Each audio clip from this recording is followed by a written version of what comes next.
So you guys are a duo from what I've been going through your socials most of the day, and if you guys have defined yourselves as a duo, but I've seen in the videos you have a drummer. Can you explain that to me?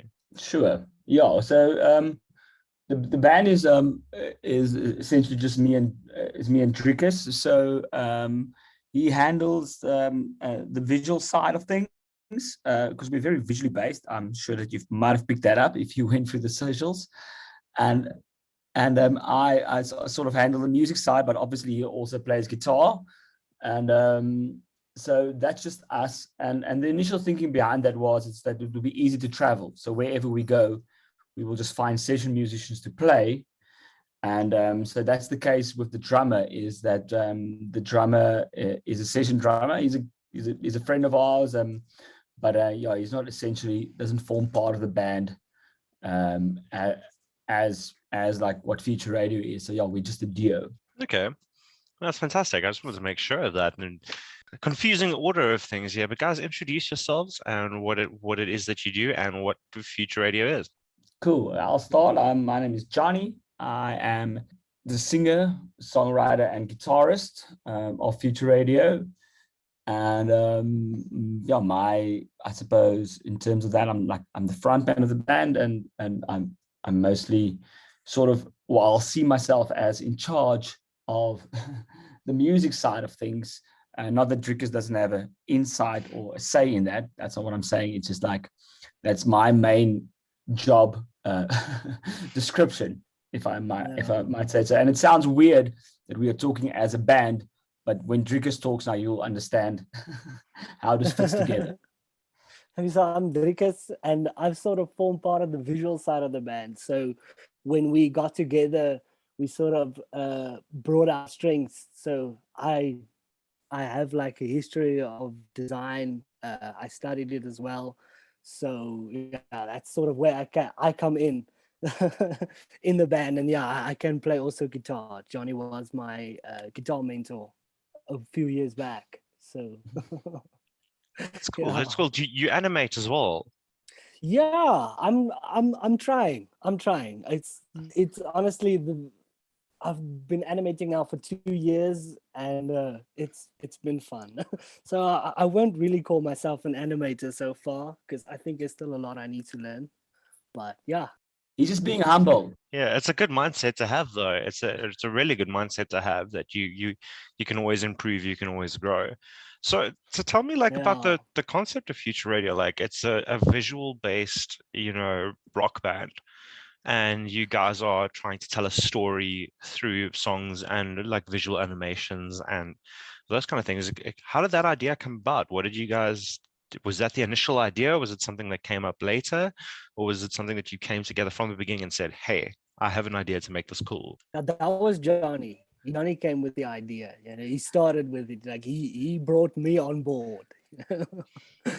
When I was the concept for Future Radio, I initially thought that I don't just want to be another rock band because there's so many rock bands out there. I wanted to do something different, and I wanted to have this visual thing. How it would pan out in the end, I didn't really know. But I remembered for some reason, who knows why, I was thinking of Drickus, and he was one of my students because I teach guitar as well, and he was one of my students, and I remember that he went to study design. So I just literally I called him up and I said, "Dude, listen, would you be interested in helping me design the logo for the band?" And unfortunately for him, he said yes. And now, Yeah. and then all the other stuff came along. And what's quite because I was saying he's being humble because, well, I suppose he's never animated before Future Radio. He started animating when we started Future Radio, and I think he's doing a pretty good job of it. But yeah, as you were saying, the band is a visual band as well as a rock band. So we want to combine the idea of like storytelling through visuals, but also through so it's almost like telling stories on a multiple dimensions. So telling the story as the song tells a story, and then the visuals also tells a story, and it's like just a combination of storytelling because I do think that as humans we sort of our lives is just stories, and we just want to like sort of be, tell stories in various elements. And I just think it's a really cool way of thinking of, about it and going about it, and hopefully doing something that's different. I suppose there's obviously bands like the Gorillaz that does something very similar. I was about to say it's reminiscent of the Gorillaz, but not quite. It definitely has a distinct difference to it. Whereas, the Gorillaz are just purely like a digital thing in terms of, they're fictional characters that are, displayed on a screen. Essentially, this has a bit more a dimension to it. Oh, I'm glad you say that. Yeah, I think obviously the Gorillaz is the inspiration for us. It's not that we like trying to say we're doing something unique, but like you said, I do think our story is sort of somewhat related to real life and to our own story. So in that sense, I think it's different than the Gorillaz.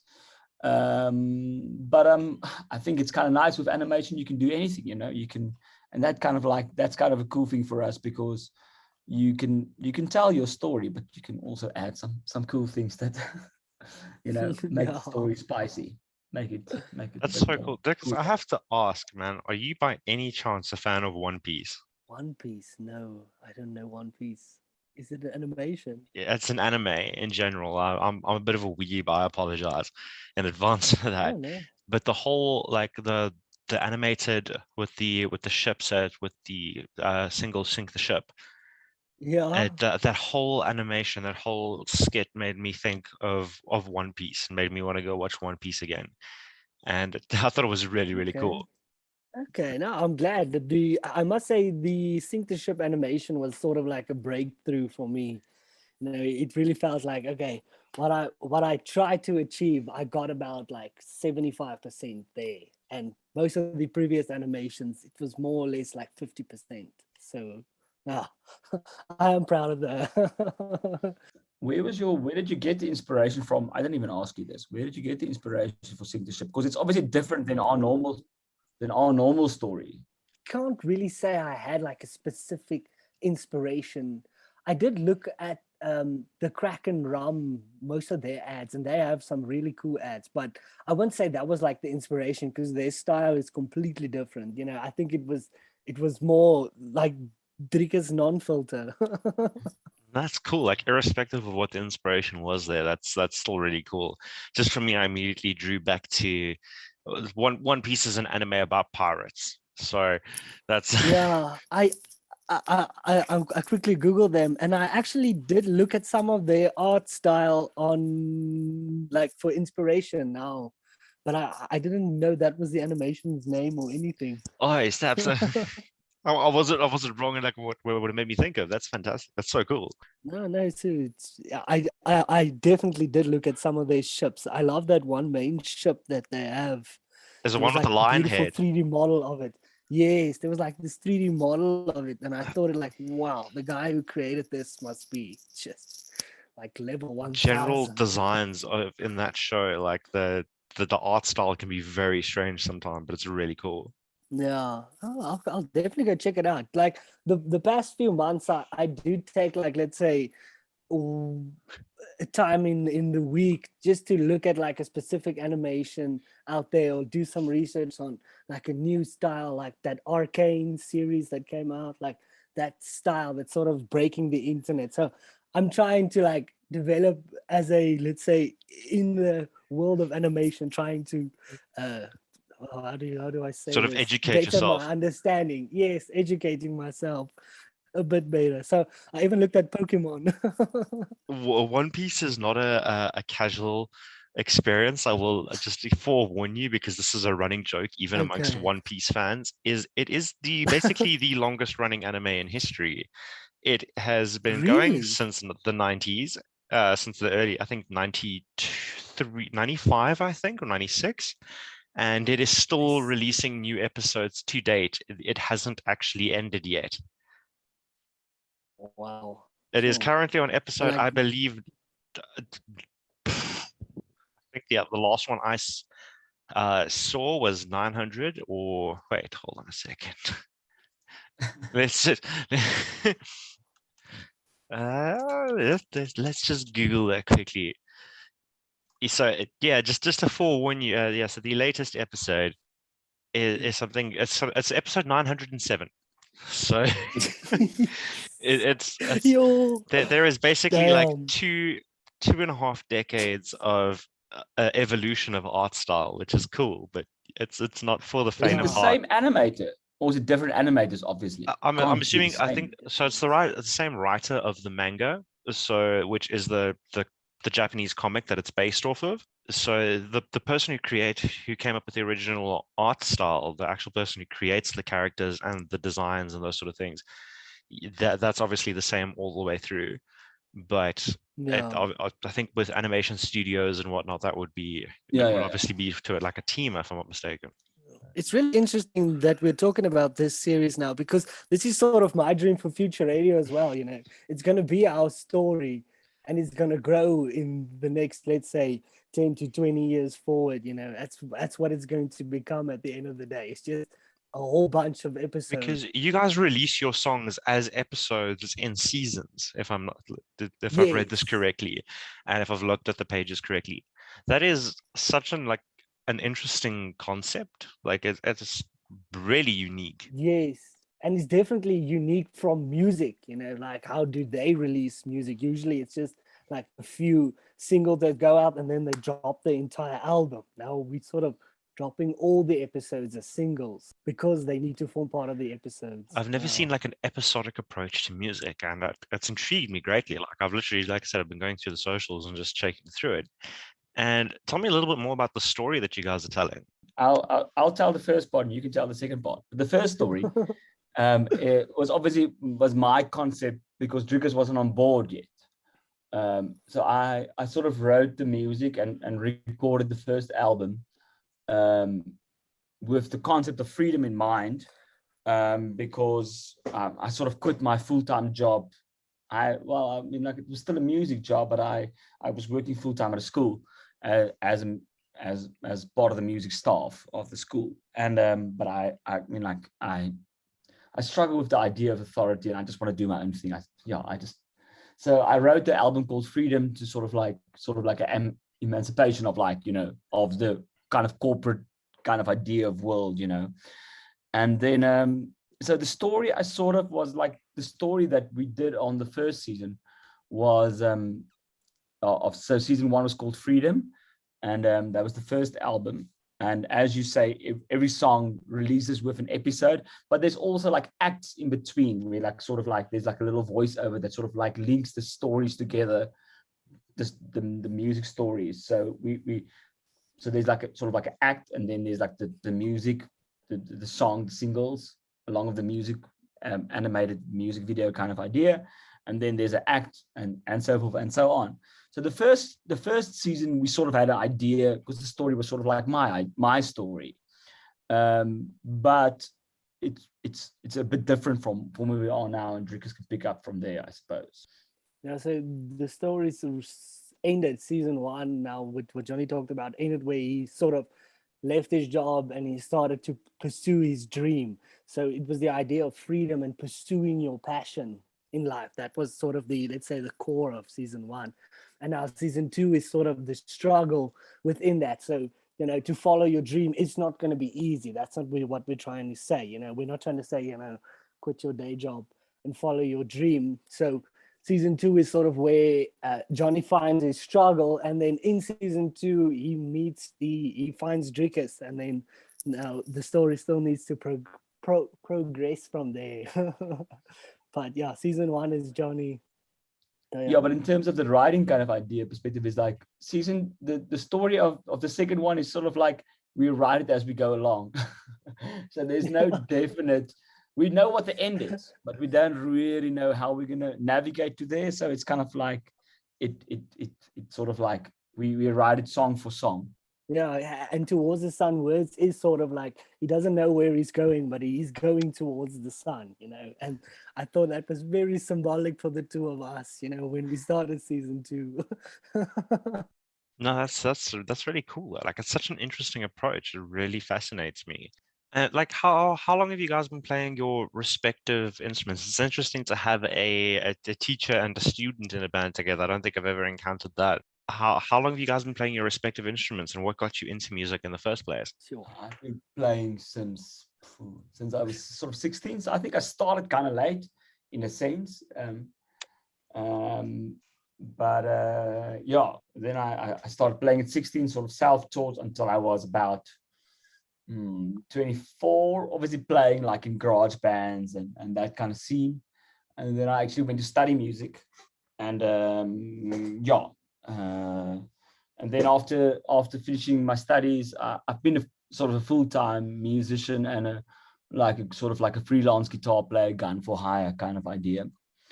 And I think I just eventually got tired of it, and I just wanted to start playing my own music, and then the idea of Future Radio was born. So that's sort of the very in a nutshell the story. And I think yeah, I mean, like, what got me into music is I think my cousin brought a guitar over to our house when I was like sort of 16.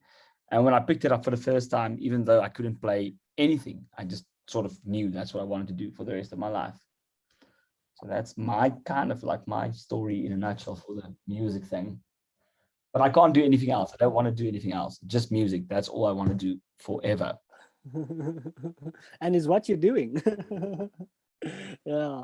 I started playing guitar late high school. I can't really remember how it was. I think it was grade 11, so I was 17 also. But I haven't really been playing guitar. So Johnny was my teacher, and he gave me sort of like a real, let's say, a good basic ground level of music theory and sort of play guitar. But I didn't really play guitar until Johnny approached me again. So I've only really been playing guitar and practicing for 2 years now. Like very hard at it. Because essentially it wasn't necessarily initially going to be, you know, part of the actual playing lineup. So that wasn't the idea from the beginning. The idea was he was gonna animate, and then we were like, but dude, you play guitar, so just come and play. Like, why would you not I'll want to never play? forget that day Johnny called me. I was busy making coffee, and he just asked me, "Do you want to play guitar?" And I was kind of like, "Wow, sure, I would love that, but I don't know if I'm good enough." So he sent me the sheet music, and I started practicing to sort of brush up on it again. But yeah, it was luckily not too hard. Because the sheet music is interesting now. You would be like, but why sheet music? Because obviously, the bass and the drums on the album is obviously session musicians, and when I write the songs, I do obviously do the pre-prod myself at my little home studio, and then I write the charts to send out to the sheet music, to send out to the session musicians to play on the actual album. It's kind of an interesting way as well to, I suppose, to make albums and music. That's really cool. Like that's also really impressive that, you know, like I love those stories of like I saw an opportunity and I took it. Like I really want to do this, and like I can't really do it right now, but you know what? Fuck it. I'm gonna learn. I'm gonna do Yes, it. I'm gonna do it. And you just dive that's headfirst into exactly how we started the band. Like everything about it, like writing press releases and, you know, even running the socials and everything. It was complete like blank piece of paper for the two of us. And we were like, fuck it, we're gonna learn it. We're gonna figure it out. It's great. Like, and you know, speaking of like your writing press releases and stuff like that, you guys, I've seen some really good social media presences, but you guys are definitely up there with some of the best that I've seen. Like I didn't struggle to find any information. Anything that I was curious about was easy to find. It like through just a search on YouTube, Facebook, and that just links back to everything. Like tell me a bit more about how you guys approached your setup with social media and what your mindset was behind it, because I found that a lot of local guys are, you know, that's an aspect that they struggle with or that they're learning how to do or don't know where to start with it. We did struggle in the beginning, just to be honest with you, and it was tough. There was times where we were thinking, what is going to go out next week? But as we kept on doing it, it just became easier for us. So our approach is that we plan everything we do. So I mean, like obviously we speak on a daily basis. Like, you know, it's very much we try to make it as professional as we possibly can, the whole, you know, the kind of like Future Radio operation. And because obviously what we want to essentially do is do this full time and as a band and as a visual and as a touring thing. So we said from the beginning, it's not going to be like, we're going to make it as professional as we can. And so we plan our social media out ahead. We know exactly what we're going to release. In terms of YouTube, we do a release every Friday. So we plan like 2-3 months ahead, or what exactly needs to go out when. And in terms of Instagram and Facebook, and even TikTok, but not so much because we're still trying to figure out the TikTok thing. But we, for Instagram, we do plan out what we're releasing on Monday, what are we doing on Tuesday, what are we doing on Wednesday, and we release something every day on social media. And I think it's just a consistency that we keep on doing it, and people would look at our Instagram and be like, oh, they probably bought fans, but we didn't buy.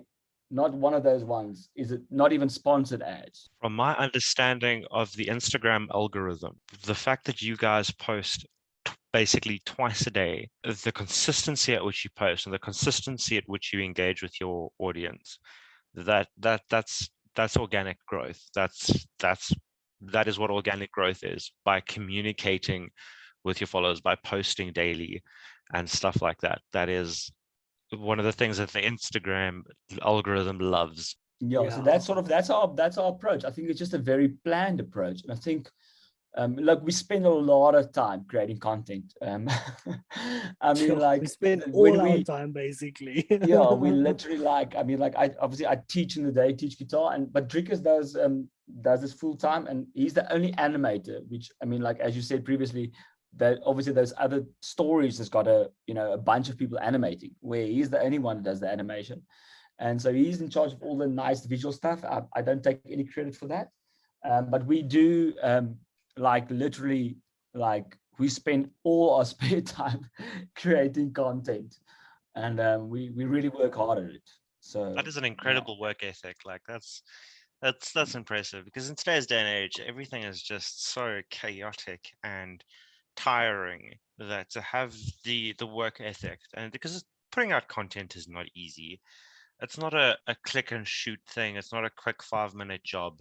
Like, the way you guys have spoken about how much you have to plan it out, like, to have that consistency is really, like, I can applaud that. Oh, thanks, man. Yeah, we try to up it, So we definitely said in the beginning, before we started season 2, we were like, okay, so how can we make this better? What can we do? So both of us, because we don't actually live in the same town. Obviously for gigs, Drickus comes down, but he lives in Potch. I live in Pretoria.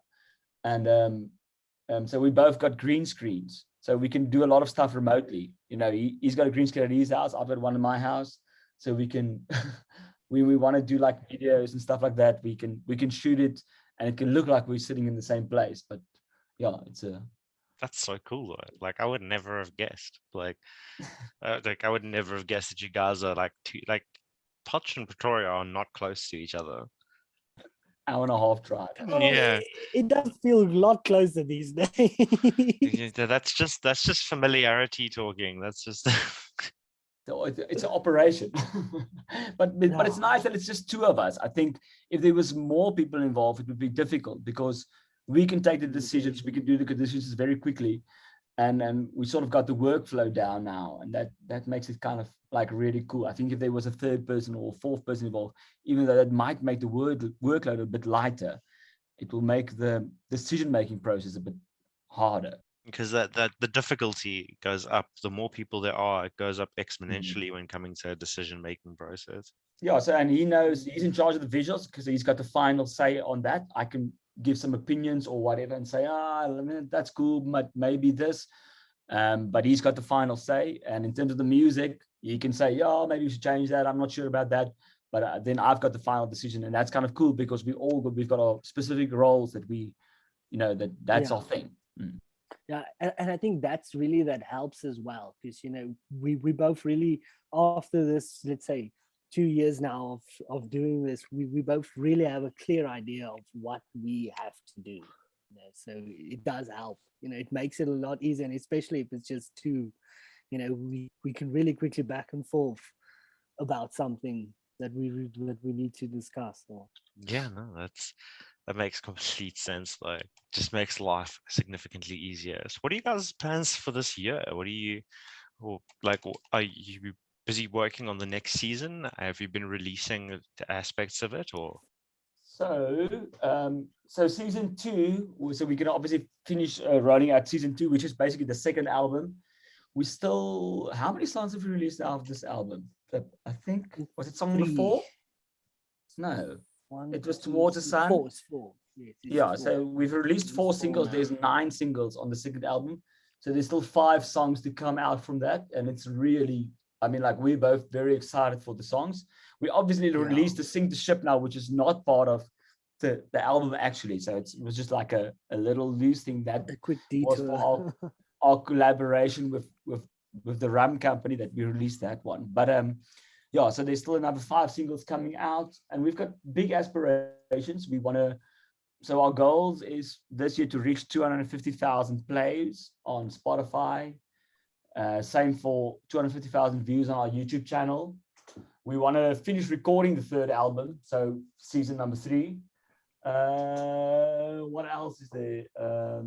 We want to play at least 40 shows, because we've only, as a band, in 2 years played 2 shows, obviously because of lockdown. So we've only started playing shows now, which we obviously love and are really excited about.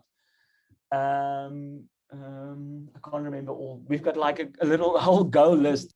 Yeah, Okay. we want to release NFTs for season 1 and 2 also by the end of this year, before the end of this year. So that's some of the goals we've got. Actually, we literally got the goals written down. So Oh, that's so sick, though. Like, I love the clear definition of what you guys want to do and where you want to go with it. And having those goals makes it so much more easy, like so much easier to visualize and actually achieve. I must say that's something that I learned from Johnny. I was like, from the beginning, that is how he sort of lived his life, basically, is by setting goals and just achieving them. And we sort of started applying that philosophy to the future radio as well, and it's working for us. No, that's fantastic. So out of the 2 shows that you guys have played, like how was your general experience playing live? I'm assuming as a guitar teacher, you've played, you've been around, you've been playing guitar for a while, had a lot of experience playing in bands and whatnot. Dirkus, was that the first show with Future Radio? Was that your first live performance? Yes, basically there was like a small one that we did during when I was one of Johnny's students. We had like a little show and the parents can come and look, but it wasn't something like the Future Radio show. That was like a dream come true to me, even though there weren't like a million people looking. It was, honestly, for me, it's amazing to be able to play guitar like that in a live station, like with the drummer and everything. It's different from just like playing in your room, imagining yourself up on stage. There's no, I don't think any musician ever forgets their first gig. yeah, it's so whack for me when I think about it. Like for Drickers, because I mean, like, I can still remember my first gigs, but I was like 16, 17 years old. Like for me, playing shows is like, it's not even it's not really something I think about, because like for instance, in 2019, as like a session player, I think I played 218 shows. Good So God, I mean, like, that's like a show every night, every day. Like playing shows for me is like, it's very natural. I'm not nervous about it. I'm not like, I'm not it's not something like I mean, like, am I going to mess it up or whatever? It's just like part of what I do. It's part of my job. If I mess it up, then I should worry about myself, because that's my job and I can't mess it up. So, but it's whack to think that it's like he's going through all of those things for the first time, and I'm like, yeah. But I think it's also cool because he's like, so he's got a support system, because obviously the drummer that we use is also a seasoned drummer, and he's got a support system of musicians that's been through it before. It's not the first time. That's so cool. I love that contrast and experience, though. The funny thing is that will help you grow faster than the average musician who's in a band for the first time with a bunch of people who are in a band for the first time themselves. That experience rubs off on you, that confidence and that calmness. that all rubs off on you as a musician. Like, one of the best ways to get better at music is to just play with people better than you, and that's yeah. No, and Johnny has been pushing my guitar limits. There was sometimes I would ask like, "Can I be able to play this line?" And I couldn't play it right away. So that evening I would sit, try and exercise. The next morning I would do it again. That afternoon, and then oh yeah, it's starting to stick. So no, I'm honestly grateful for them and their experience. It honestly does help. For me, especially, is that being a musician myself, I just enjoy talking about music. I just enjoy talking about speaking to other artists and their experiences and the things about music that a lot of people tend to overlook, but are very real experiences in it. Yeah. So what is the scene like down in Durban? I mean, like post-COVID, I suppose, So is the question. Durban's always had a bit of a small scene. Even when I moved down here about 6 years ago, it was already quite small. COVID obviously did a number on it. There aren't very many venues left to play. But the scene that remains, the community that remains, is a small group of some of the hardiest musicians I've ever met in my life performing. And like, they're all trying to make it work. It's a small community. They're very welcoming to new blood, and are trying to get venues to open up their doors to bands playing or people performing, and just helping out, creating a platform for people to perform. And that's also a part of why we exist. Yeah, man, I think it's so essential that we that when I was actually speaking to some of the musicians that I play the show with now over the weekend, and when I started out, it was like it's definitely starting to change. It feels to me like, but when I started out, it was like everybody just tried to so hard hang on to their little piece of whatever it might be. And I've always been of the opinion, the more we stand together, the more we grow the scene and help each other out, there's a place for everybody. There's a space for everybody. And we you should, like, everybody should just try to help out everybody, and then the whole thing will grow collectively. If we all just trying to cling on to our little piece of, like, whatever it might be, then I don't think that's good for the scene at all. So that's great news to hear that everybody there, everybody's sort of in it for the same reason, and say, let's do this together, let's grow the scene. We need to help each other out. Yeah, definitely. It's such an important aspect of it. I mean, it's a niche market in the country, as much as people don't really want to admit it. Like alternative music, heavy music. It's growing steadily, but the infrastructure still has long ways to go to support that sort of growth. But it's getting there. People are getting involved. It starts with the musicians. It starts with the people supporting the musicians. And as there becomes a demand for it, it'll grow. Yeah, but I mean, like, yeah, we all just gotta help each other out and stick to our guns and be like, if you guys say, hey man, we coming down to, like, Joburg or Pretoria or whatever, because I initially during COVID, I mean, like, well, when we thought it was going to start opening up, I started to make contact with a couple of bands in, like, different towns. Well, I mean, like, I can't say that my experience has been great, be like, just like, I need, because I don't know the scene in Durban, you know what I'm saying?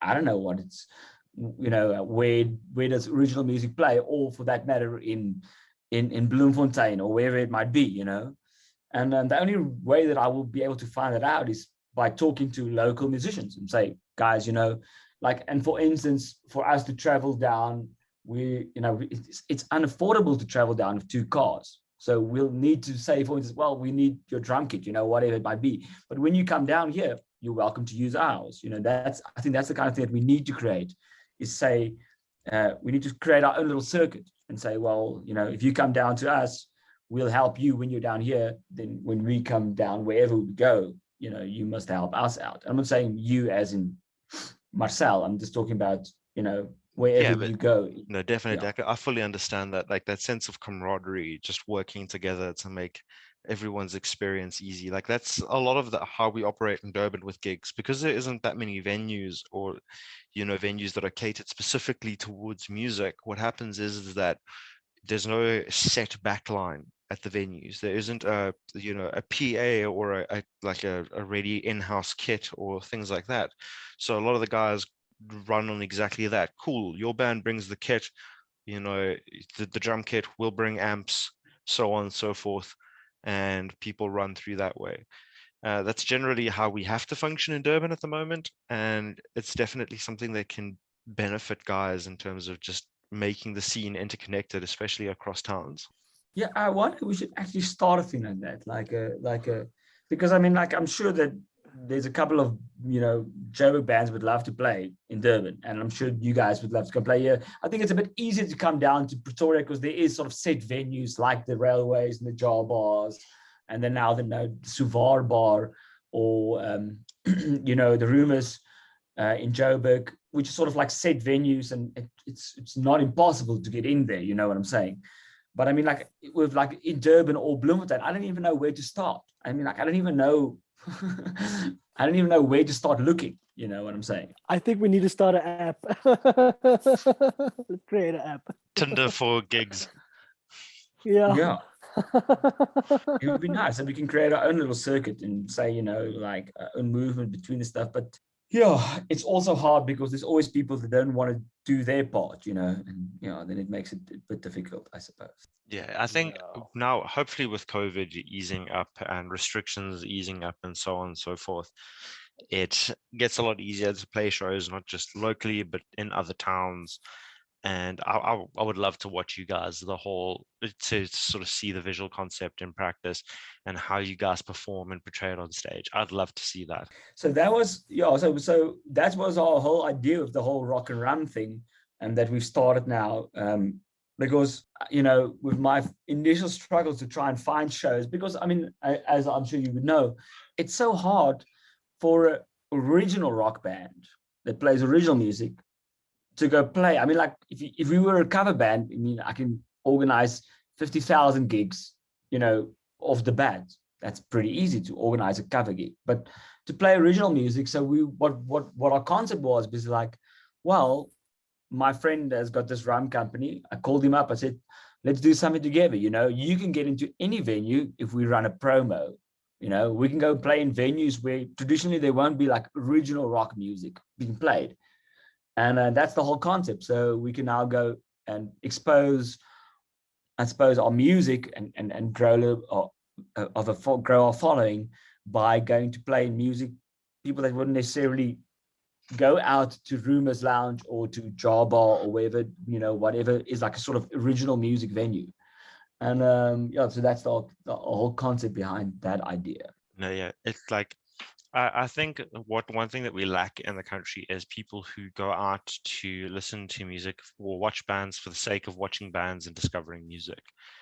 And that's what makes it so easy to get cover gigs and so hard to get original gigs, because unless you're going to venues catering that sort of thing, because people want to stick to that sort of familiarity. And it's a mindset that's changing slowly but surely, but it's definitely something that's prevalent. But it's also paying gigs, you know what I'm saying? I mean, I'm all for like slugging it out, but I mean, like, people, I mean, like when we go play, we want to at least make some money, you know what I'm saying? We don't want to, like, there's a lot of effort and a lot of time that goes into the product.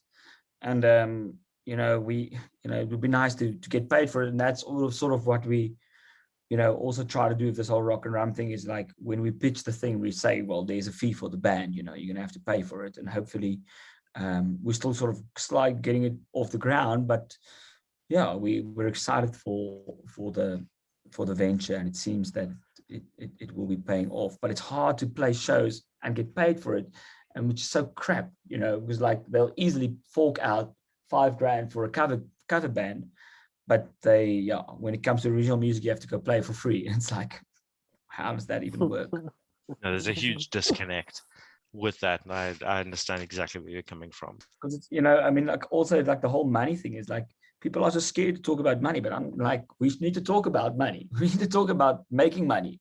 I'm in this for the love.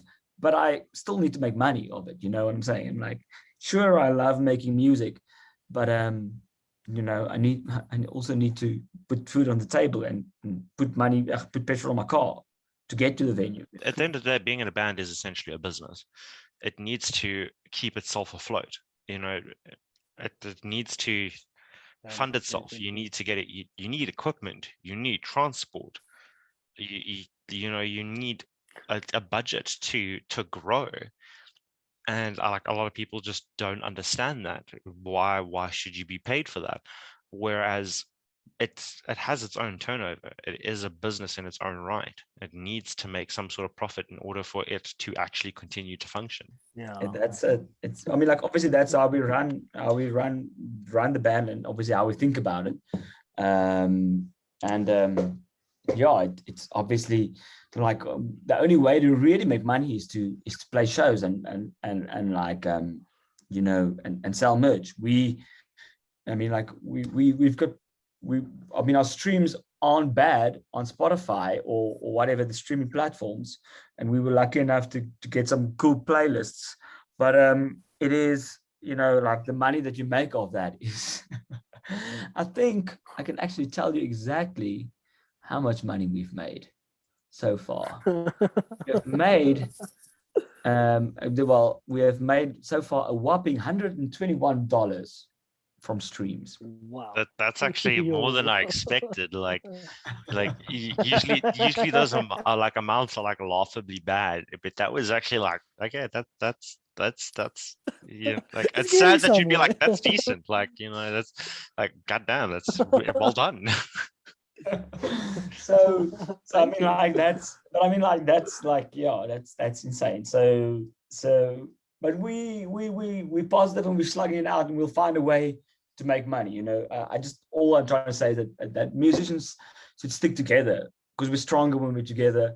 Then try to like, oh no, you know, this is my gig, or, you know, I'm not, this is my, you know, this is my venue, I'm not gonna, you know, or this is all like scene here down in Pretoria, and we don't want, you know, yeah, No, to help each other out and say, well, you know, you come down to Pretoria, we, you know, we double bill and we slug it out, and you don't have to bring your drum kit down, you know, whatever it might be, and when then we, you know, return the favor kind of thing, or whatever it might be.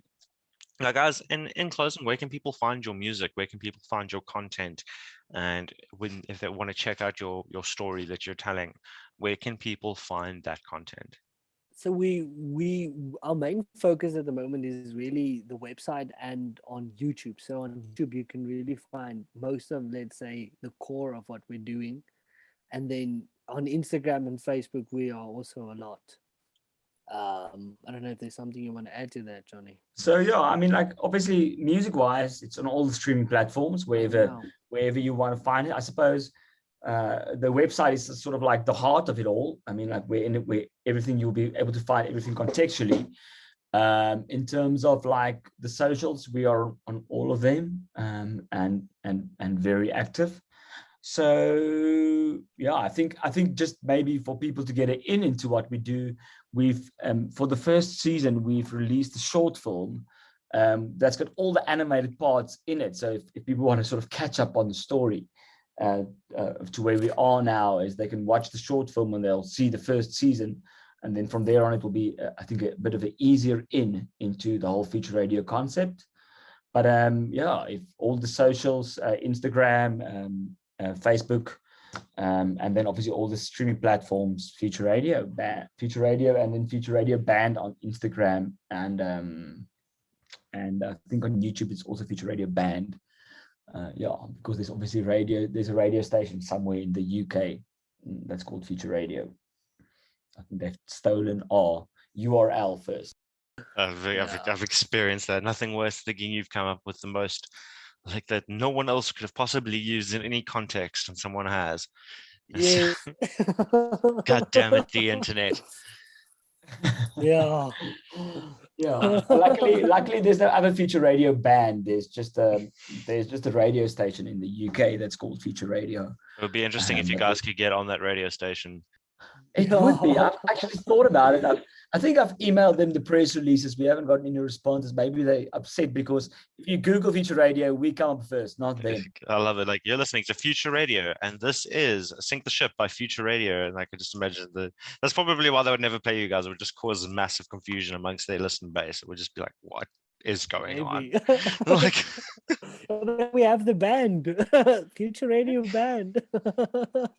I would actually pay to hear that. Just to hear that confusion. Yeah, confusion. Yeah. Give someone a script and not tell them what's going on.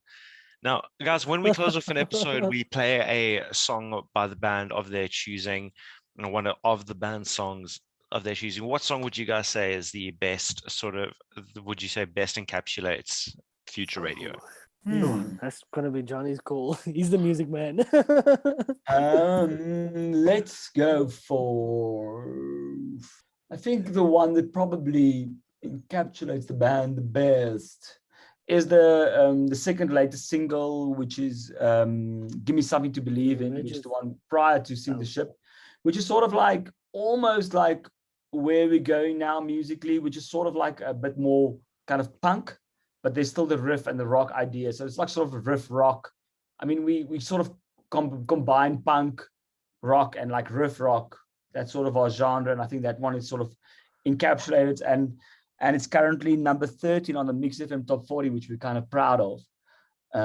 So I think that's a good one. I think that one will sort of give people that hear and that listens to us for the first time what we're all about.